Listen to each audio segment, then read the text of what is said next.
Hi, everyone. My name is Haipei Xu, President of United Chinese Americans. Good afternoon and good morning for Professor Wang Qing in China. Um, this is a very, very unusual event in the sense that we have gathered today amazing plate of witness and victims and members of Congress on this very, very troubling issue of China initiative. We have just had a silent protest outside the Department of Justice. What we have been asking for is to stop the China initiative as we know it, or at least they have to revamp it. I think because of all your efforts, especially our congressional members' multi-year efforts in this, and especially Congressman Chu and Congressman Liu, you two are our vanguard and our guardian angels of our civil rights. The things are turning for the better. You probably all know that even 2 days ago, Boston Globe came up with another editorial. This is right after the conviction of Professor Lieber, saying that this is the conviction. This is my view on that conviction. Actually, revealed the very weakness and the wrong practice of China initiative, that you're set out to catch spy and to stop illegal transfer of technology or trade secret, but you ended up convicted a world-renowned professor in his terminal ills, fighting cancer, convict him with tax evasion, basically. So that's one more time highlights the problem with China initiative. So what we are asking our federal government is to treat Chinese Americans as Americans and stop profiling anything about Chinese Americans. We want nothing more, nothing less as American. And today, I think we have never had such an opportunity, have so many witnesses and victims gathered together in one spot, and so many of you dare to speak up despite of lingering fear. I have I do not need to share. I have talked with every one of you. Many of you still have a fear in your heart. This is not right. This is not what America is about. So let's start to have our member of Congress address us first. I'll introduce Congressman Chu from LA. Congresswoman Chu really does not need my introduction. I'm pretty sure everyone here knows her. She's the chair of CAPAC, Congressional Asian Pacific American Caucus. She has done amazing things over the last decade. Wow, that's fast. It's already a decade now, Congresswoman. And she has been a leading voice on this issue, on an issue about Chinese and Asian American civil rights issue. And she also have lead the effort to pass Congressional Apology Resolution for the Chinese Exclusion Act, passed in 1880. This is passing 10 years ago. So Congressman Chu, please. Thank you. Thank you so much, Haipei. I'm so pleased to be joining with the United Chinese Americans for today's important press conference on the pain and harm caused by the China initiative. I especially want to recognize the tireless work and leadership of Haipei Xu. So thank you so much. Well, since the start of 2020, there have been over 10,000 reported anti-Asian hate crimes and incidents. These attacks have been driven by xenophobic and bigoted rhetoric like the China virus and Kung flu that tell people to blame all Chinese for their problems.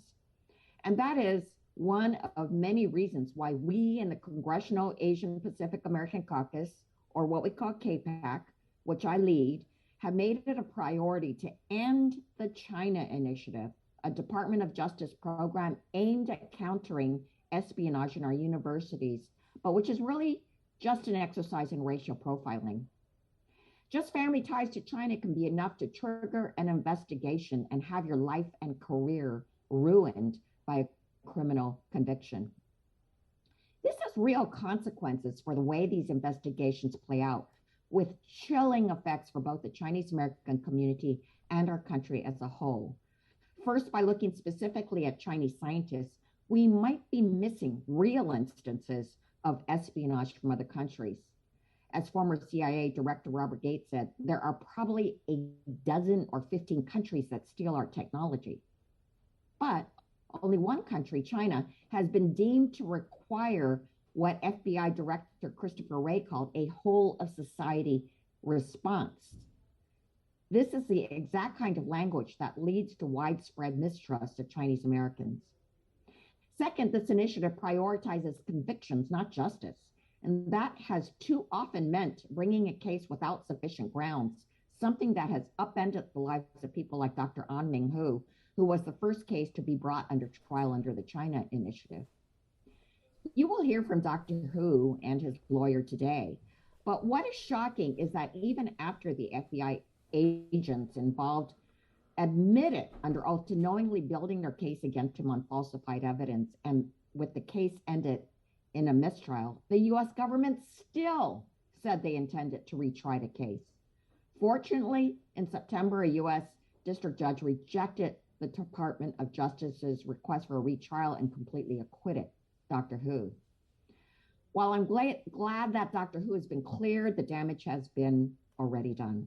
Already his career and reputation have been harmed, just as with other scientists and researchers like Dr. Xiaoxing Shi and Sherry Chen, who suffer personal and professional harm only to have the charges dropped completely. But Dr. Hu's case echoes the situation of the dozens of other Chinese scientists accused who've been indicted mostly for paperwork errors and omissions of information and not actual economic espionage. And it's having a chilling effect on young Chinese Americans who are deciding to avoid careers in science out of fear they too may be investigated or worse. In addition to the harm it's causing in our communities, the numbers simply do not justify this program. After 3 years of investigations, over 150 defendants, and at least 77 cases, the China Initiative has just secured just one single conviction in a court of law. This dismal record proves the China Initiative is flawed.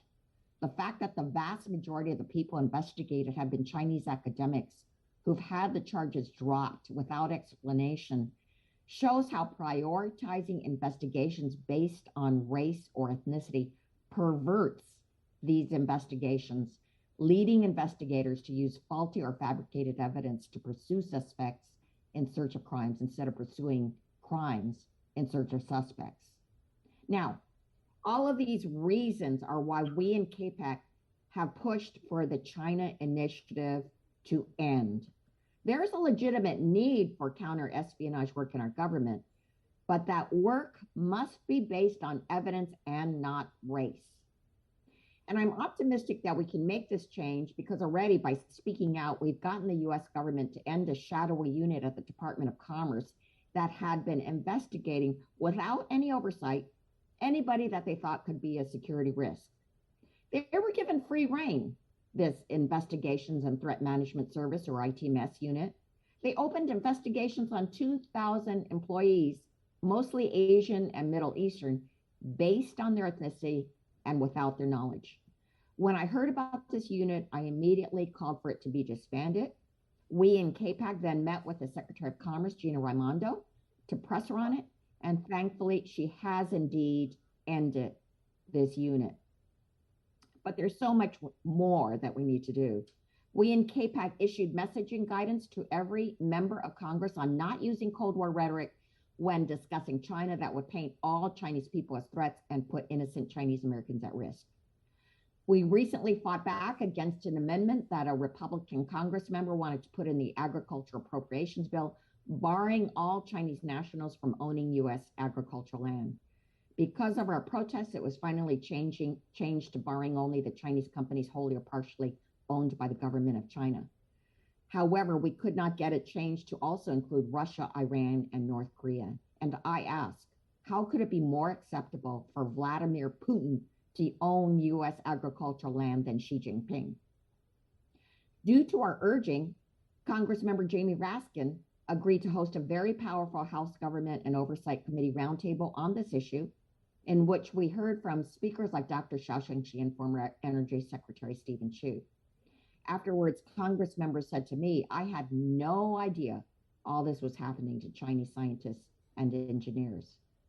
Good news, as a result of the feedback from this roundtable, that there wasn't consistency on what scientists are supposed to include on their grant applications, CAPAC sent a letter of recommendation to the White House Office of Science and Technology Policy. The OSTP listened to us and just now released guidance on the federal grant application process that will create uniformity across the grant making process and specifically identified the xenophobia faced by Asian American scientists as a reason for them to issue this guidance. And in October, we met with U.S. Attorney General Merrick Garland to press him on ending the China initiative. While he did not take a position on the initiative itself, he did say that he had just brought in an Assistant Attorney General, Matt Olson, to do a full review of the China Initiative program and other national security cases. And in fact, we will be meeting with him soon. In response to our complaints about FBI stereotyping, Attorney General Garland also said that he reinstated the implicit bias training program with the Department of Justice, something that was dismantled during the Trump era.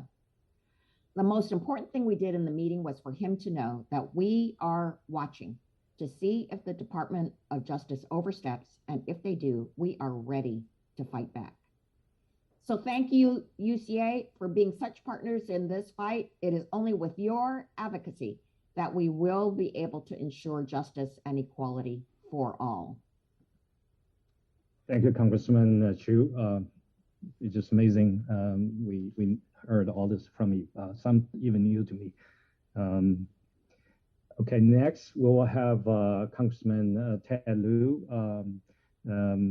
Congressman Lieu is absolutely a congressional leader on the Chinese American civil rights issues.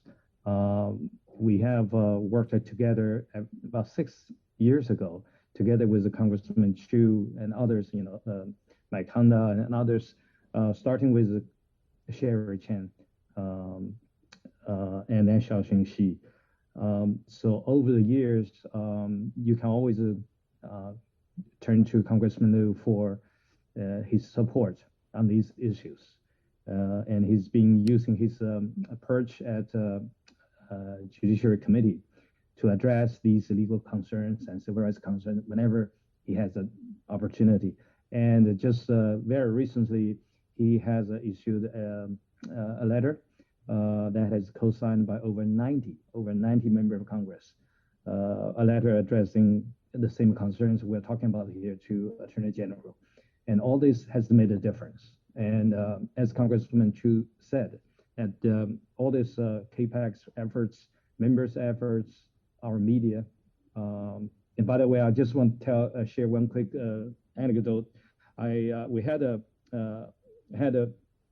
panel webinar on McCarthyism with the bestseller of McCarthy.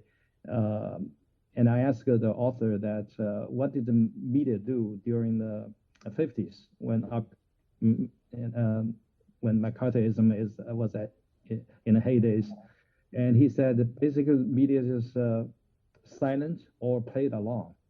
And this time, I do think that there's a difference. Over the years, ever since from Sherry Chen, that the media has played a good, healthy, analytical, independent role, not just listen to what government has put it out, and not just listen to what advocacy group like we put it out, and it came to a very, very independent analytical study and reporting that all made a difference. Congressman Lieu, thank you. Thank you, Hai Pei, for your leadership and your work on these issues, as well as that of UCA. All of you have been fighting the good fight, and we all are better for that. Also want to thank Congresswoman Hsu for her leadership as chairwoman of CAPAC. Under her leadership, we now have the highest number of Asian Americans in U.S. Congress in history. And it's an honor to work with Congresswoman Hsu in Congress. And I want to thank everyone for participating today. I think it's important to understand what is happening by looking at the history of the United States and to look at all of this in context. There has been a history of discrimination against people of Asian descent in America. We had the whole yellow peril hysteria earlier in our country's history. We had the massacre of Chinese immigrants in Los Angeles. We had the Chinese Exclusion Act. In World War II, over 100,000 Americans were interned because the government refused to distinguish between the Imperial Army of Japan and Americans who happened to be of Japanese descent. In the 1980s, Vincent Chin was brutally murdered because some Americans were fearful of the economic rise of Japan. And then during the pandemic, you had a large, massive increase in hate crimes against Americans, driven in part by the former president who used racist phrases like Kung Flu. And we also see the China initiative that was put in by the former administration. A few years ago, I remember reading a New York Times article, and this was during the Obama administration, about a case regarding Sherry Chen and how they had arrested her, charged her with espionage type charges, embarrassed her in front of her coworkers, turned her life upside down. And then a few months later, all charges were dropped. And that seemed to me wrong. And so I started writing a letter to the Department of Justice. Before I could finish circulating that letter, I read another article, this time about Professor Shi, who was a Temple University professor, and he also was arrested, charged with espionage type charges, and then later on, all charges were dropped after his life had been turned upside down. And to me, we're no longer looking at mistakes, we're looking at a systematic problem. And so we worked with CAPAC and with Judy Chu and with civil rights groups and with UCA and others. We did press conferences, we did press releases, we did opinion pieces, we met with administration officials, and the Department of Justice made two changes, one of which was they would have another layer of review in Washington, D.C. To look at these cases, and they also agreed to order implicit bias training for FBI agents and prosecutors and law enforcement personnel. And to us, that was their admission that something else was happening during these cases. And as we looked into it, there were several other cases that had the same pattern of a defendant being arrested, charged with espionage type charges, and then having all these charges dropped. And the only thing similar was that the defendants all happened to look like you or me. They happened to be Asian. And so the Department of Justice recognized that problem. Unfortunately, when the former administration took over, they did not do the implicit bias training. And now under the Biden administration, very pleased that when Attorney General Garland was questioned both at the House Judiciary Oversight Committee, in which I sat, as well as with a meeting with CAPAC, he agreed to re-implement the implicit bias training at the Department of Justice. We also know that the problems that happened with cases like Sherry Chen and Professor Shi did not change, because we have now the case of Professor Hu, who also was wrongfully indicted. And in this case, the charges weren't dropped. What happened is a federal judge looked at the case after the jury did not convict and threw the case out, saying that essentially no rational jury looking at these facts, even the light most favorable to the prosecution, could conclude that Professor Hu violated any laws. And what we have here, by the way, that is such a rare thing to happen for federal prosecutors. Their conviction rate of the Department of Justice is astounding. It is on the order of 90-some% once they bring charges. So for this to happen is a large embarrassment to the department. And what it showed to me was that they were bringing this case based on Professor Hu's race. If Professor Hu's last name was Smith, I don't believe the Department of Justice would have brought this case. So we're fighting to make sure that we don't have racial profiling happening at the Department of Justice. Attorney General Garland has committed publicly that he's not going to have any racial profiling happening under his watch. We need to make sure to hold his feet to the fire and to ensure that we don't have continuing racial profiling by our own government. And I look forward to working with all of you and all the stakeholders as we continue to make America an even better place to live, work, and play, and to fight discrimination wherever it may exist. Thanks, Congressman Liu. Some other members of Congress were trying to attend, but out of their very busy schedule, so hard to arrange. Congressman Jimmy Raskin, my congressman, also made a lot of efforts to help our community with these issues. I want to thank him today for that. And again, and there are many others who have done a lot. Congressman Ed Case from Honolulu also introduced some amendment before addressing the same concerns. There are quite a few of them. What we will have next is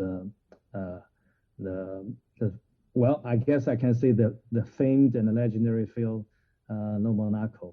If you don't believe a defense lawyer can make a difference, just look at the Phil again. Phil, you have done so much, and we know that everybody is smart. When you look at everybody's being a lawyer, stand on the court, you can tell that your heart is in it, and we see that right away. And thank you for making the difference. Well, thank you, Haipe.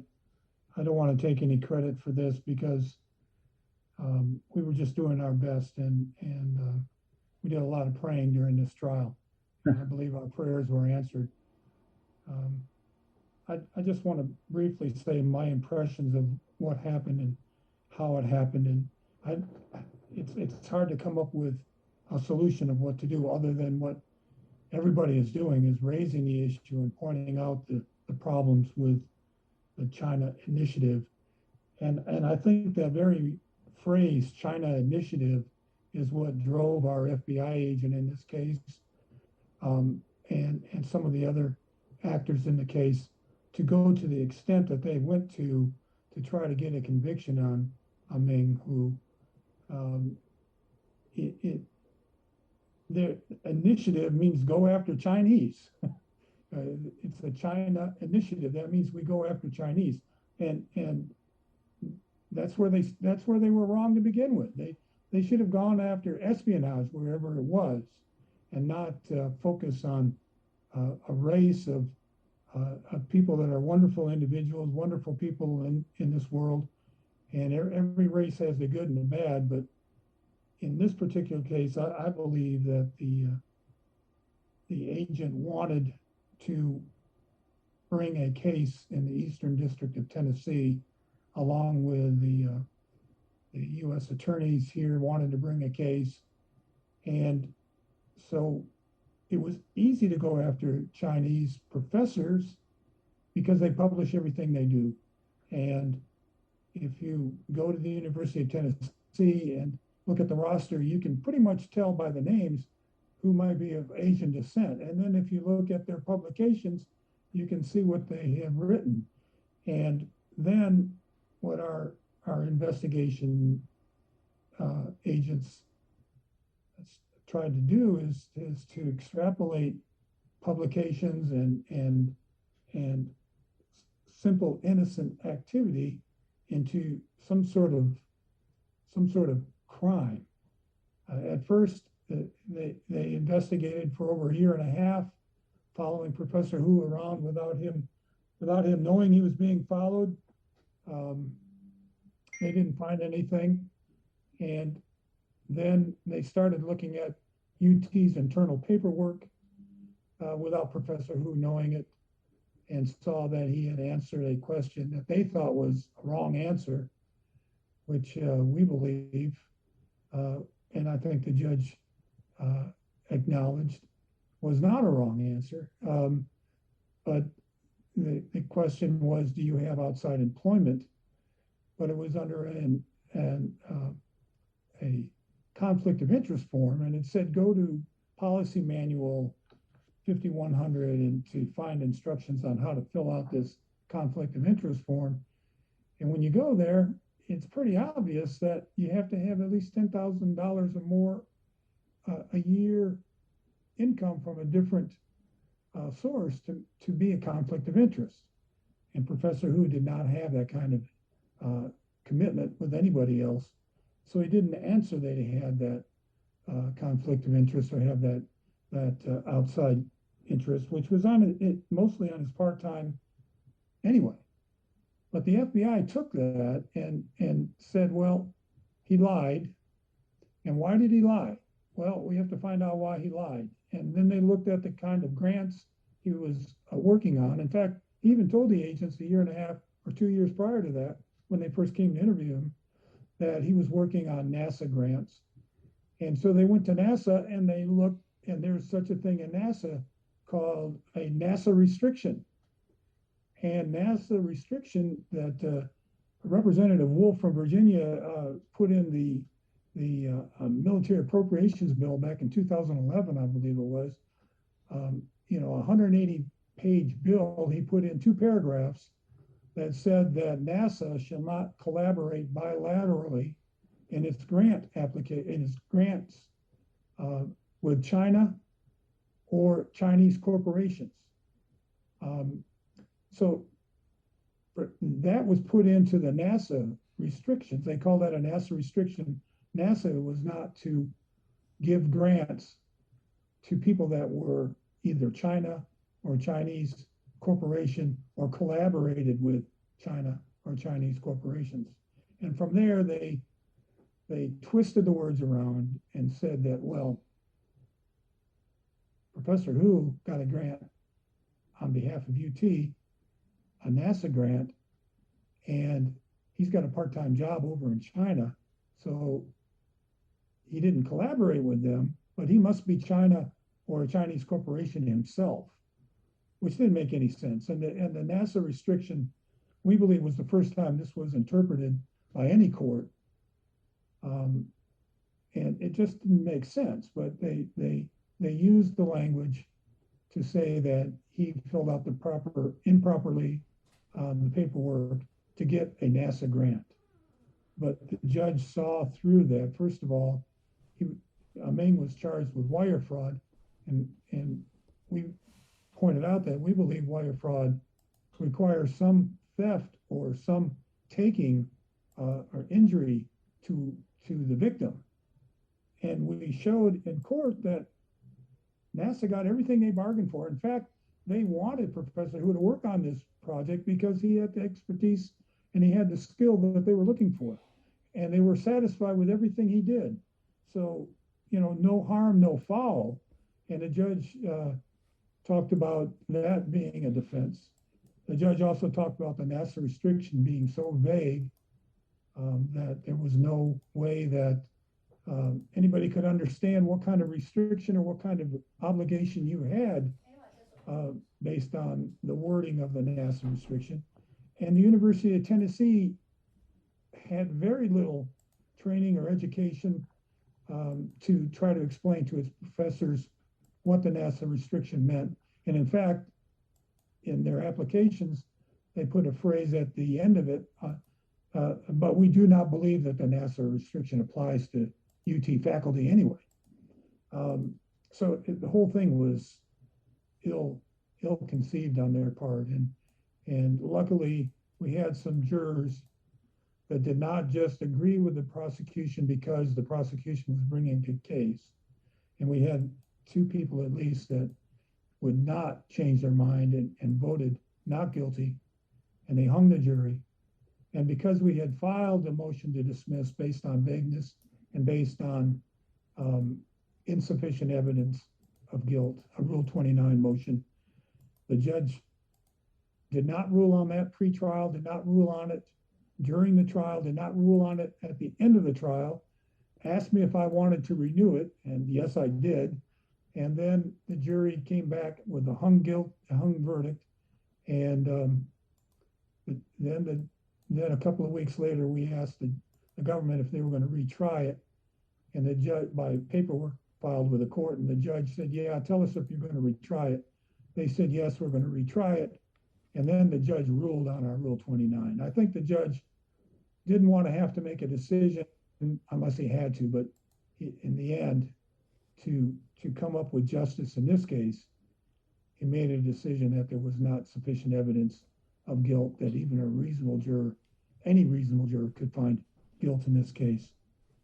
So I guess the long and the short of it is that because the FBI was driven by this initiative, I think they went overboard, and they pushed harder just to get a conviction rather than to do research that would require, that they do a reasonable assessment of the facts and not try to extrapolate the facts. And then the one other thing I wanted to point out is they actually put together PowerPoint presentations to the university administration on 3 separate months, where they convinced the university that, oh, had we known that he had filled out that or had that part-time job, we would not have allowed him to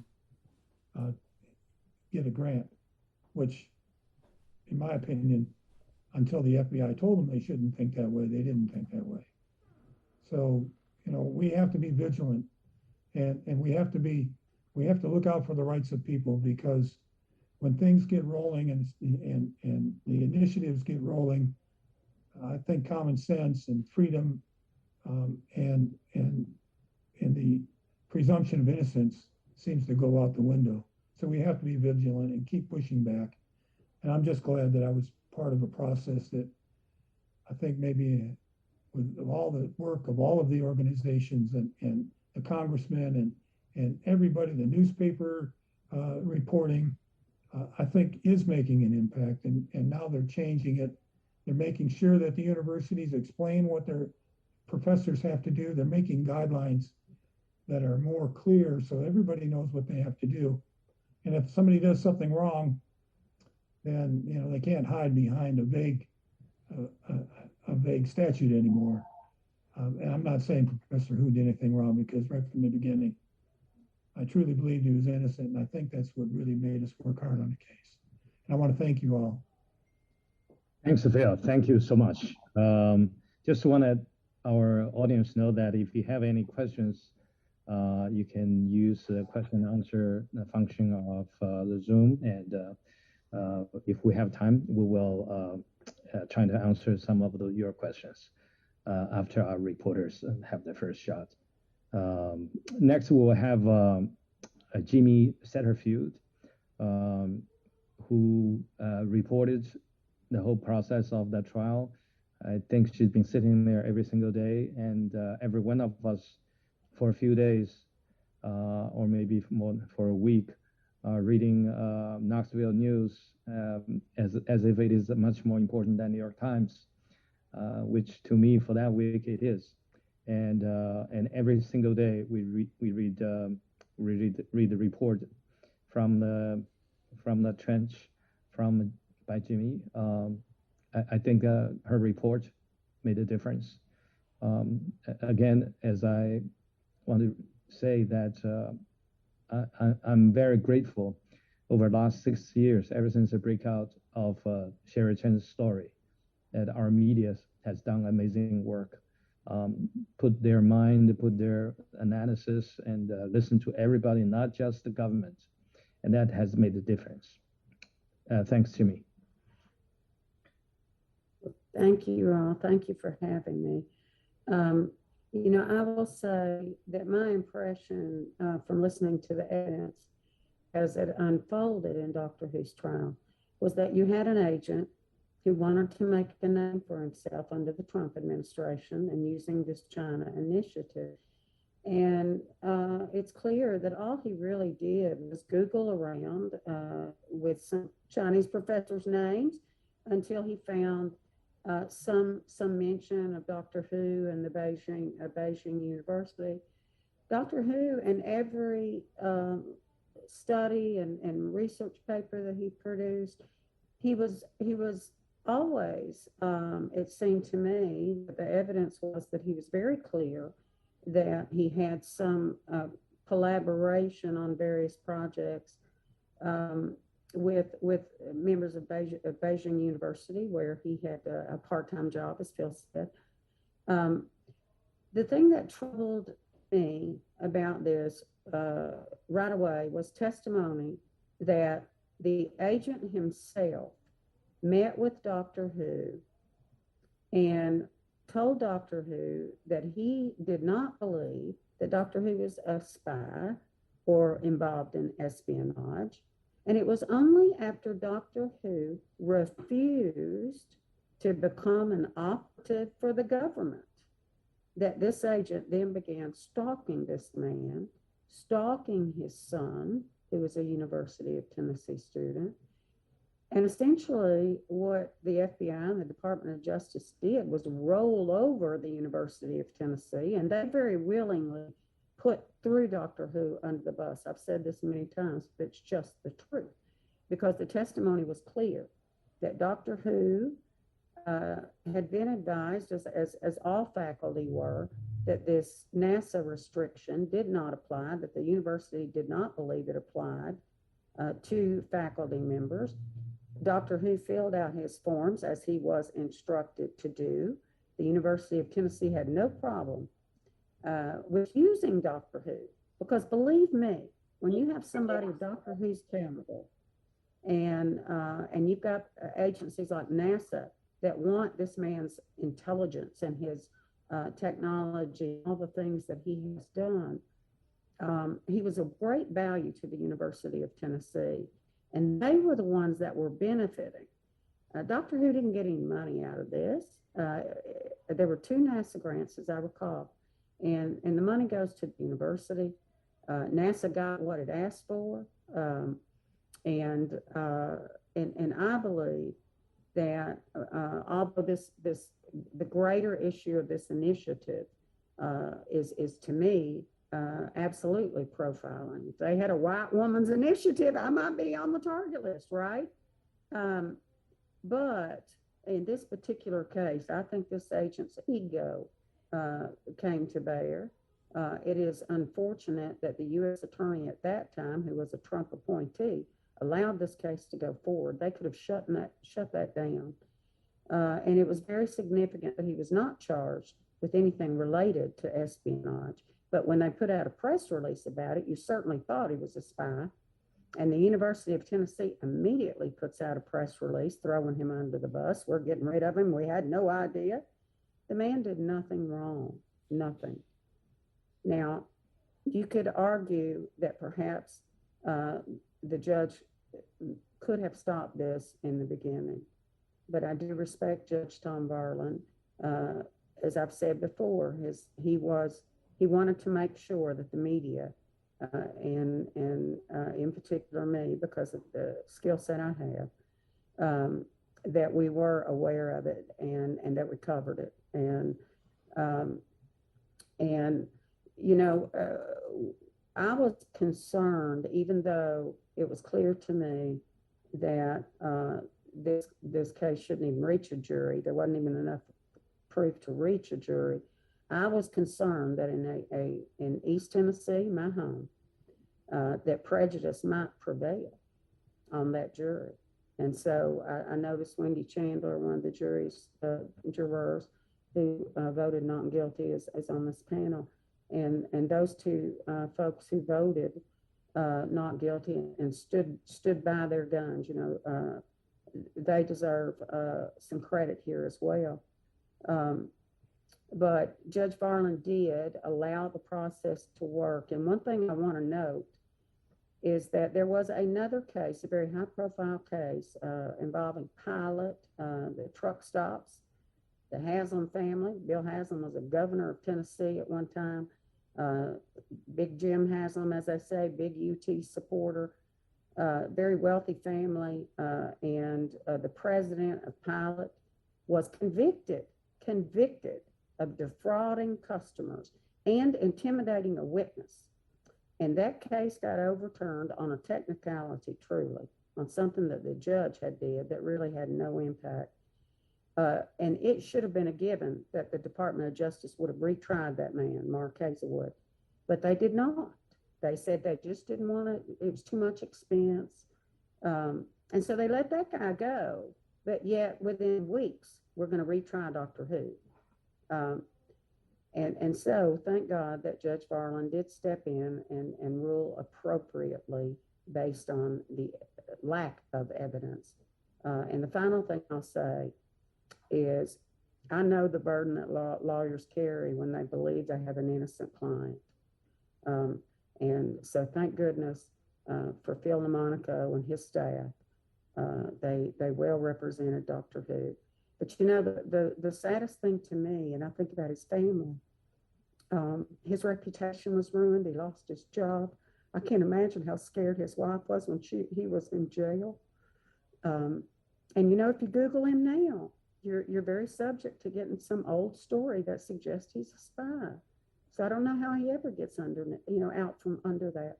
So these sorts of things have to end.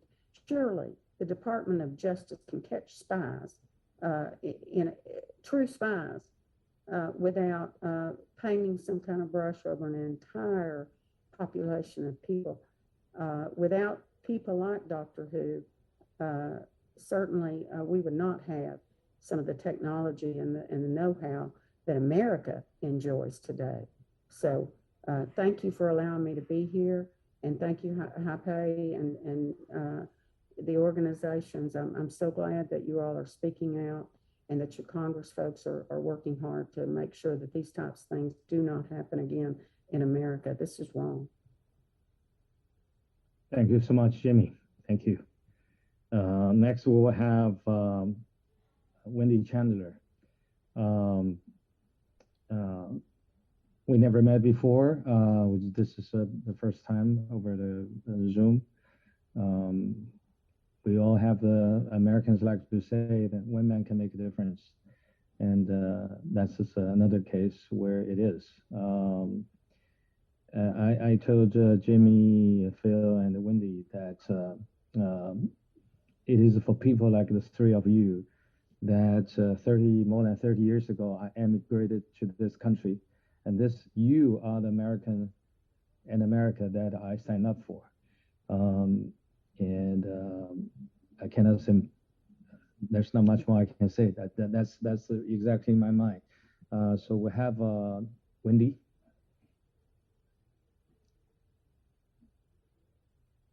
Is Wendy there?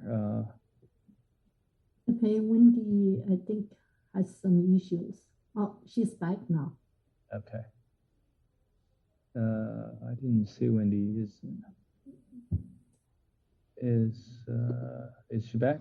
Hey, Wendy, can you hear this, or can you show your video? Yeah. You probably need to unmute yourself. Okay. Sorry, I lost connection for a minute there. I'm Wendy Chandler. I was a juror on the An Minghu trial. Firstly, thank you for inviting me. Although I'm extremely nervous and feel completely unqualified to be here amongst all of you, I wanted to be of service the best I can. During the trial, it was clear to me that the overwhelming desire to believe the FBI blurred all sense of rationale and reason. When it was finally over, I was horrified by what I saw, and I wanted to tell as many people that would listen about what the FBI had done to this innocent man. I kept wondering, why are these seemingly highly qualified FBI agents, under the guise of protecting America, felt that this trial was worth going ahead with. I believe the China Initiative lost credibility with the An Minghu trial. They know they lied. They know they spent countless hours, time, and money on trying to prove their lie, and they nearly were successful. When the government starts throwing away facts and integrity instead of and acts with malicious intent, we are all less safe. The China Initiative has proved itself to be a huge error in judgment, and it would be nice to see some kind of apology to Professor Hu from the FBI and from the University of Tennessee. As an institution, it's very surprising to me that the university hasn't initiated some kind of lessons learned plan of action. It seems very inappropriate that they would just carry on as though they didn't put all of us to speak up when we see injustices, no matter how uncomfortable it gets. I hope the people who did this to Professor Hu are held accountable and at the very least learn from their role and do their best to make sure it doesn't happen again. Again, thank you for having me here. Thank you so much, Wendy. Really appreciate that. Next, we will have Professor Dr. An Minghu say a few words. Thank you, Amy. Yeah. Thanks. Good afternoon, everyone. Thanks to join this press conference. Also, good morning to Dr. Wang. Thanks to the UCA to give me this chance to share my story and speak to the press. So I'm the Chinese Canadian scientist in nanotechnology. After I get my 2 PhD in physics, I moved to US from Canada in 2013 and become the professor at the University Tennessee, Knoxville. Instead of working to advance scientific research, I was left to fight for my innocence against this non-justice prosecution that destroyed my career and ruined my life and also life in my family.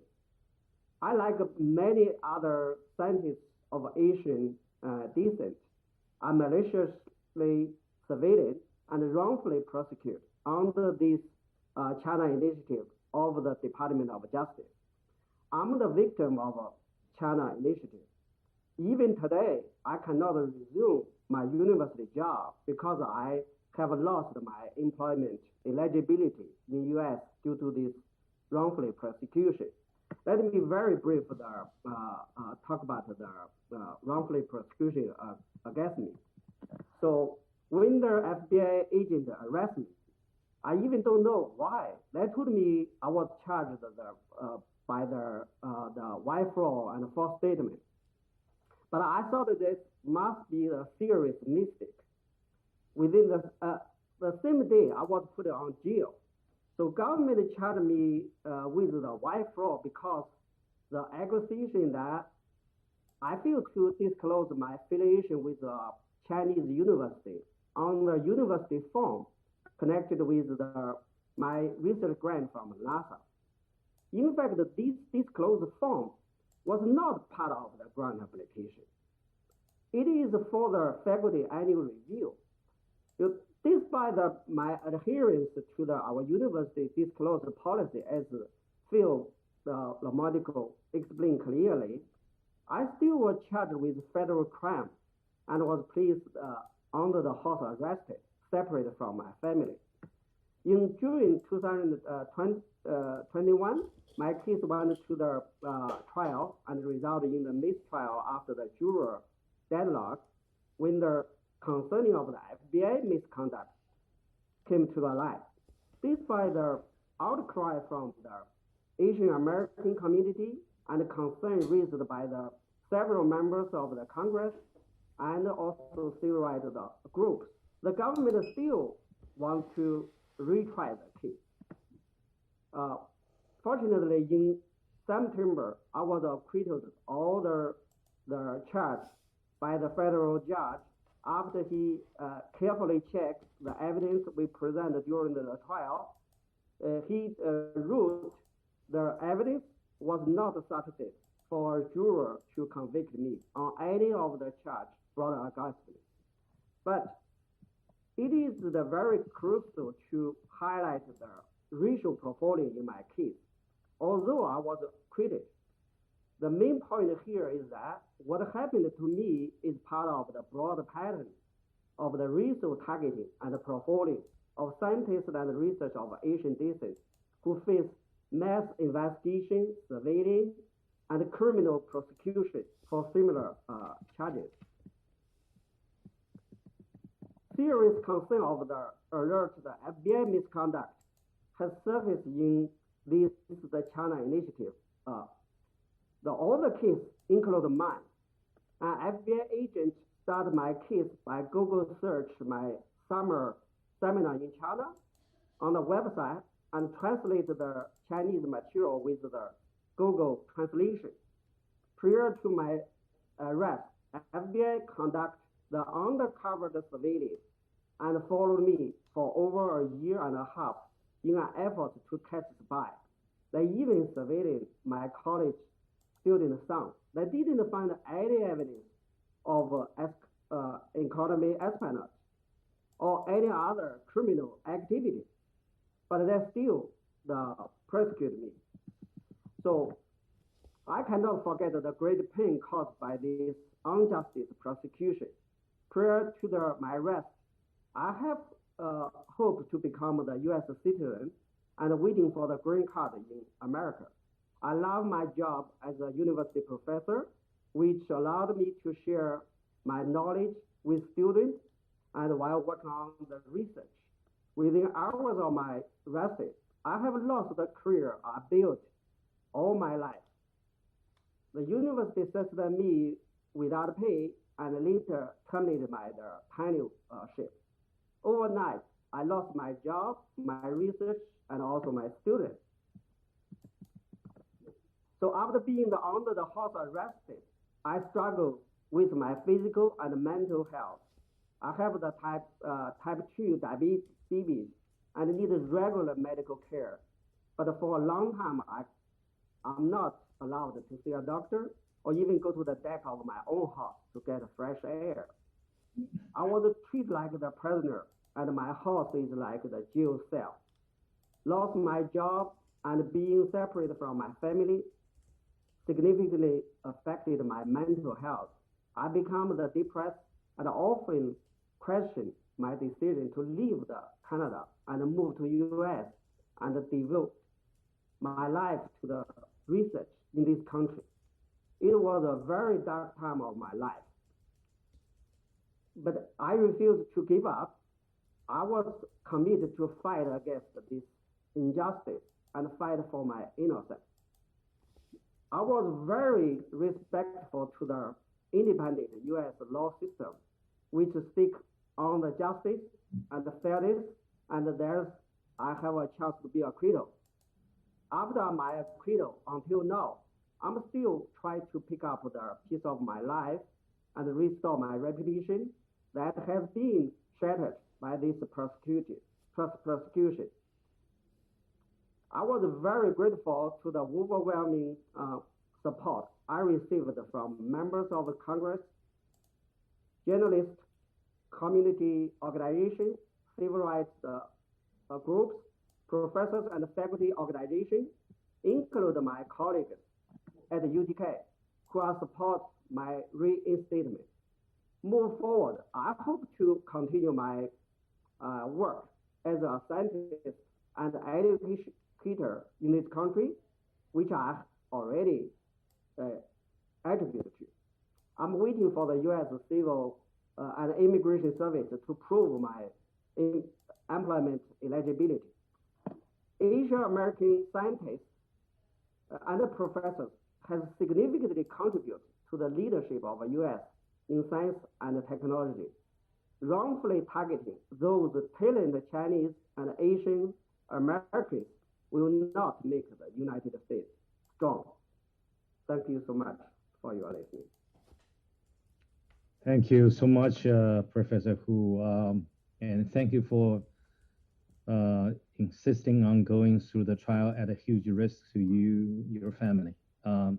I'm aware there's several others who just couldn't do it and have to make some other arrangement with the government.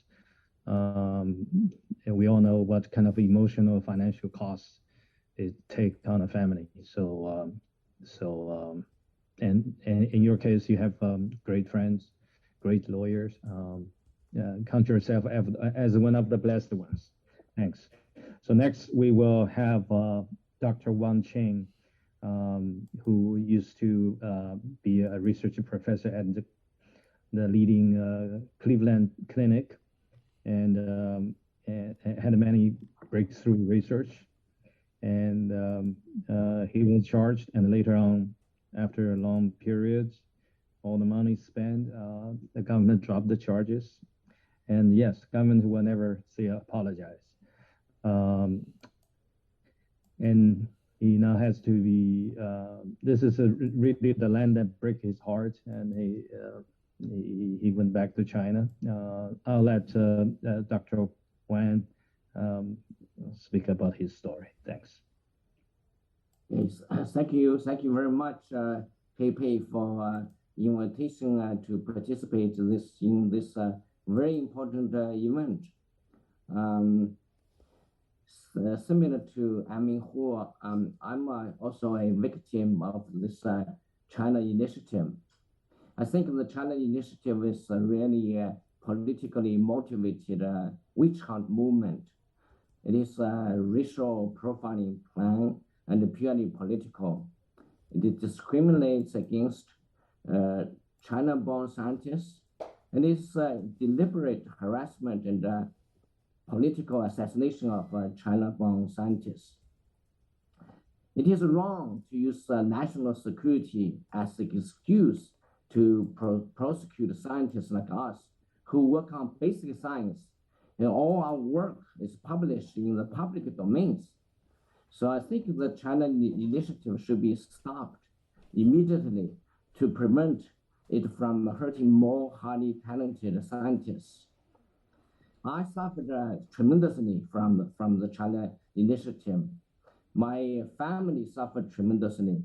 It has damaged my scientific reputation. It also has caused much economic distress and also psychological sufferings to me and my family members. I was greatly relieved when the case was dismissed. I did nothing wrong. The justice eventually prevailed. I was treated unfairly by Cleveland Clinic and by the U.S. government agencies. They should apologize to me for their wrongdoings. Well, they wanted to destroy my scientific career, and I will stay on. I think they will fail. I have moved to China. I was forced to move to China. I think I will try to build my career in China. I will be successful here, and I will try to continue to make breakthrough discoveries in cardiovascular diseases and neurological diseases that benefit the entire world, that benefit humanity.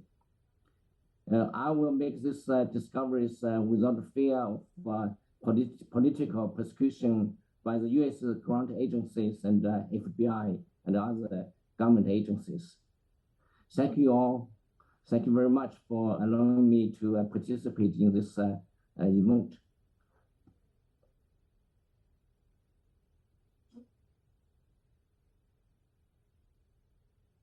Pepe, that's it.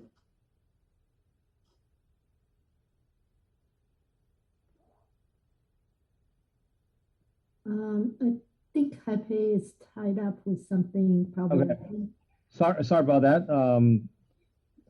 Next, thank Dr. Chang, Wang Qing. And just one more time, you are like at 3 o'clock in the morning there, maybe 4 o'clock now. So we apologize. We're going to find a better time. This is the best time we have. The last we will have for today is a dear friend, Ms. Hong Pen, whose husband was charged in the China Initiative. Miss Peng has done amazing thing emotionally and financially, working multiple jobs just to make sure that they have her husband has enough resources and emotional support to go through this very, very, very tough family time. Home, please. Okay. Thank you, Haipei. Thank you for having me here. My name is Hong Peng. I'm Franklin Tao's wife and the mother of our 2 children. My husband, Franklin Tao, was an outstanding professor at the University of Kansas. I know everyone is a busy schedule, and I think until his arrest in 2019. He was by far the most productive professor at the Department of Chemical and Petroleum Engineering. He was one of the 26 professors in the department, but he contributed about 25% of publications in his department in the period 2015 to 2019. He published an average of 20 papers a year. Franklin was the first professor arrested under the DOJ China initiative. Yet, he's not alleged to have stolen any intellectual property or trade secrets. He's not alleged to have improperly shared anything with anyone in China or with the Chinese government. He's not alleged to be involved in espionage. Instead, his alleged crime is he improperly filled out his conflict of interest forms that he submitted to the Human Resource Department at University of Kansas. For that, he was charged with 10 felonies and faces the possibility of decades in prison. 20 years ago, my husband came to the USA with the dream of being an American scientist. He started his study as a PhD candidate at Princeton University. For the past 20 years, he fully devoted himself to science. He has worked 16 hours a day to fulfill his dream of being an American scientist. Now, his career and life have been destroyed by the unjust prosecution. In the last 2.5 years, our family had been living in a nightmare full of fear and desperation. Our children were severely traumatized by the FBI agent coming to the house and arresting their father. They often cry in the room and need help from the counselors, and one had to see psychologists routinely after all this happened. My heart is broken for our children, and I deeply worried about the long-term harm to them. My husband's life and career have been destroyed by the China initiative. The prosecution has seriously impacted Franklin's mental health. He has become extremely depressed and has trouble sleeping and eating. But even as he has struggled with his health issues, he has voluntarily worked from home without payment and published 11 academic articles in the past 2 years. Due to this prosecution, my husband lost his career and even medical insurance. I have worked as a frontline worker in 3 hospitals to help our family to survive. Due to the expensive legal defense, we have huge debt and will likely lose our home. I'm here to request the DOJ to end the China initiative and drop my husband's case. The DOJ China initiative takes advantage of the vagueness of disclosure obligations to punish Chinese American professors with criminal prosecutions for the same conduct, which previously went unpunished or was handled administratively by the universities or funding agencies. Every day, U.S. scientists collaborate with scientists from all over the world. There are dozens of recruiting programs in other countries, but the DOJ only cares about China. I believe my husband and the other professors charged as part of the China initiative are the victims of selective prosecution and racial profiling. This must stop. Recently, the Office of Science and Technology Policies acknowledged the disclosure policies of funding agencies are vague and poorly understood by both professors and their universities. It published guidance to create a universal disclosure requirement and form. Although this change is welcomed, it comes too late to help my husband. That is why I'm asking for the DOJ to do the right thing by dismissing the case against my husband, Franklin Tao. Thank you for listening to me. May God bless America.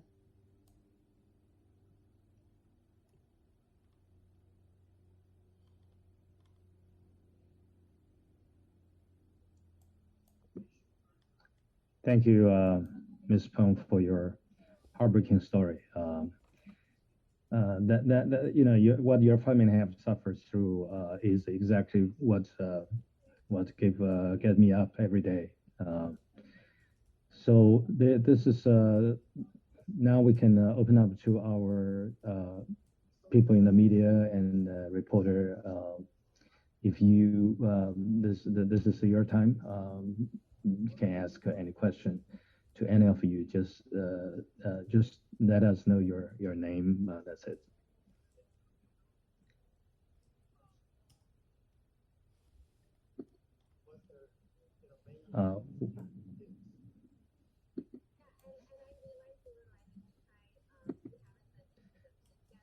Again, our witness and our speakers are done.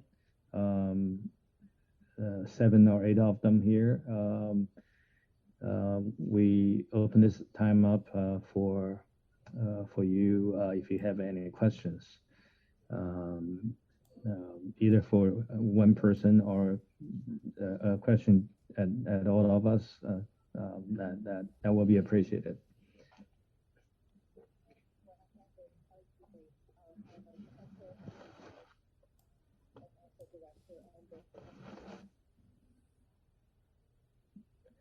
And one more thing that you can contact us if after this event is over, you have any request to have a chance to communicate with any of our speakers here.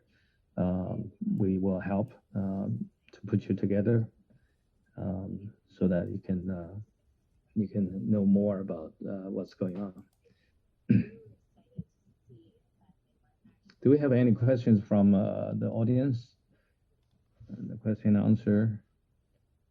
Yeah, there is a question.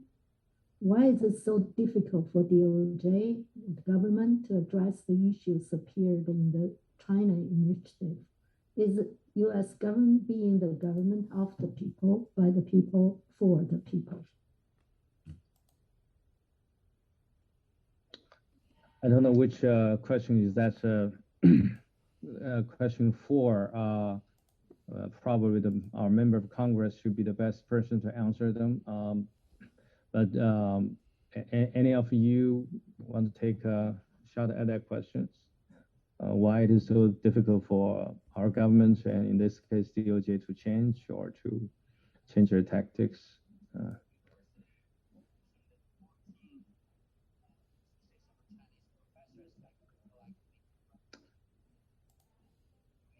If not, I'll just say very quickly that I do think that number one, lack of understanding of Asian American community has made a lot of government decisions less than equal and less than correct. And tend to put some suspicions on people who are not growing up in this country. So when we talk about stop racial profiling of Chinese Americans, it's not just it is not just racial profiling. It's actually also profiling of country of origins. And these are beyond the race even. It's a country specific. And so I think one big part is that the U.S.-China relation has gone so bad, and it could still going even worse. And because of that, because of the quote unquote national security concerns, our government is very slow to answer to the demands. But I do see very hopeful sign. I think that Department of Justice is in a process of reconsidering different aspects of China Initiative, and we fully look forward to any reform or revamping or discarding of China Initiative pretty soon. Yes, I do think that this is compared with my own experience growing up in China. This is American democracy at its best. Although maybe I have said this a few days too early or too soon, but I think it's coming. And if that happens, it is because the democratic pressure from everybody, civil rights organizations, reporters, media, ethnic communities, member of Congress. It's just unbelievable. Even many federal prosecutors have great concerns about this program. And in fact, more than one original architects of China Initiative, once they left the government job, they wrote it that say, hey, we along the way we lost the focus, we messed up. These are the, as far as I know, two original architects of China Initiative said that. So so we know that the pressure is on, and there is a strong desire to turn that around at our Justice Department at this point. Thanks. There is a question for Professor Hu. What excuse UT gave you for not restating your job? Can you say that question again? What excuse UT gave you for not restating your job? Oh, yeah. Okay. So in fact, after my case was dismissed, the several organizations pushed the UT to reinstate me, and especially the UT faculty senate, that worked pretty hard. Most people I don't know. Those colleagues, I really appreciate. UT, I lost the eligibility, employment and eligibility because I was arrested, and then under the house arrested, and during the long term, the case pending, and USCIS closed my immigration application. So I'm lucky. I mean, the congressman still support me. So recently, the USCIS is reactive my case, but still they're not yet approved. I hope the USCIS can prove my case, the assurance. In that case, I can back to the UT campus and resume my operation. Yeah, thanks for your question. Next question is for Haipei. Do you have any plans to continue to protest China Initiative or to take other steps to pressure DOJ to change its approach? Thanks, Jeffrey, for the question. As I said, in fact, this morning, just 1 hour before we started this event, local Chinese community members gathered outside of the Department of Justice and had a protest there. They asked the government to stop prosecuting Chinese American scientists just because of some paperwork inconsistencies or what is generally called research integrity issues. Those issues can be left to the funding agencies and can be left to the university to deal with. And there's really no reason at all that DOJ should continue to pursue that route as they have been doing in the last 3 years. I'm pretty sure that more organizations at this point are going to take doing their own way to make sure that our government has heard us, which they did. And I do think that there's some positive sign, or very positive sign, that the government is reconsidering the direction and the priority and tactics of China Initiative. As Congresswoman Chu said today, and I guess it's no secret now, that Assistant Attorney General Matt Olsen, who is in charge of China Initiative, he is requesting a meeting with our KPAC members. Again, those are the members, congressional members of Asian American Pacific descent. And I'm fully expecting something happen next week. I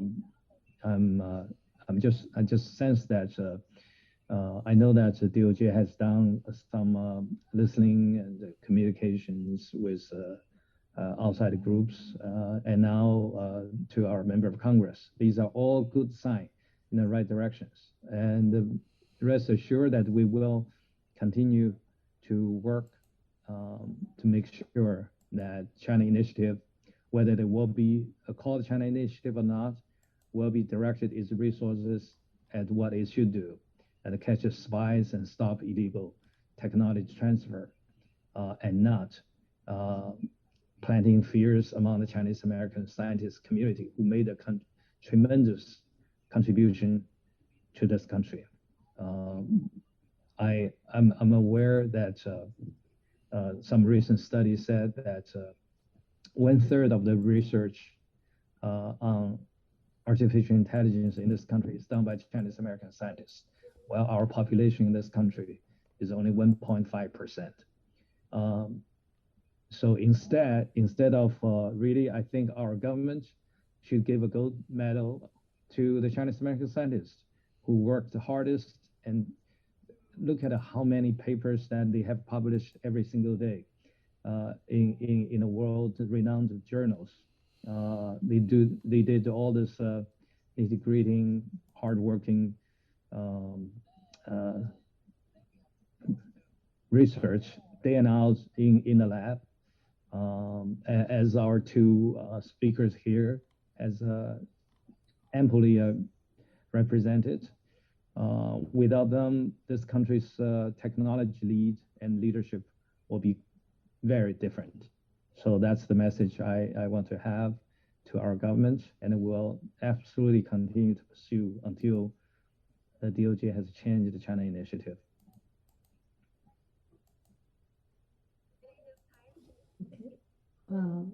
Okay. Can we address more questions, or? Well, if there's anybody, especially our reporters here, can want to have a question, this is the last chance. Other than that, we're going to stop in from here. And once again, if you do have any need and interest to contact any of our speakers today, let me know. We will help connect.